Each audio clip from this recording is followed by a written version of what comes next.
जय हिंद, जय महाराष्ट्र। मी तुमचा सगळ्यांचा मित्र शॅगी कँडी। ही व्हिडिओ बनवण्यामागचा मेन उद्देश आहे, काल एक माझ्या मित्राचा इन्सिडेंट झाला।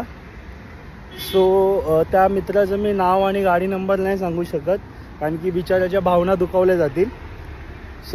काल मला एक संध्याकाळी कॉल आला माझ्या मित्राचा की त्याच्या गाडीचा ॲक्सिडेंट झालेला आहे आणि इन्शुरन्स कंपनी त्याला क्लेम करत नाही आहे। तर मी त्याला विचारलं की बाबा का असं, इन्शुरन्स तर तुझं आहे, व्हॅलिड आहे, मग क्लेम का नाही करत आहे। मग मी त्याला विचारलं मला गाडीचे फोटो पाठव।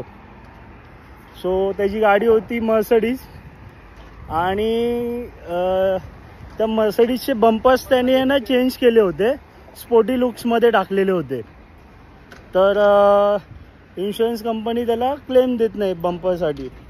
तर मी त्याला अगदी बरोबर बोललो की त्यांचं बरोबर आहे, तुम्ही जेव्हा गाडी घेता, जी मॅन्युफॅक्चरिंग कंपनी आहे जी अशी गाडी तुम्हाला देते बरोबर, तर त्या गाडीचा लुक तुम्ही तसंच ठेवायचा असतो।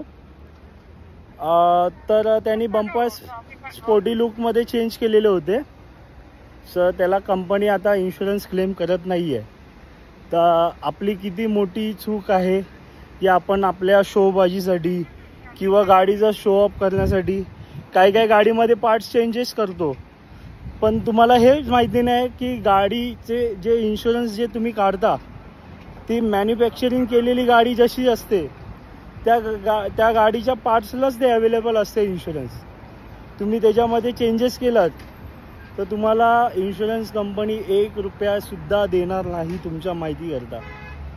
तर नेक्स्ट टाईम जर तुम्ही तुमच्या गाडीमध्ये काही चेंजेस करत असाल, इवन स्पॉटलाईट लावत असाल, त्या ज्या वेगवेगळ्या प्रकारच्या लाईटीज तुम्ही लावत असाल, त्याच्यामुळे जर बॅटरीज डॅमेज झाले आणि गाडीला काही आग वगैरे लागली आणि काही तुमचा इन्सिडेंट झाला, तर इन्शुरन्स कंपनी तुम्हाला क्लेम करणार नाही तुमच्या माहिती करता।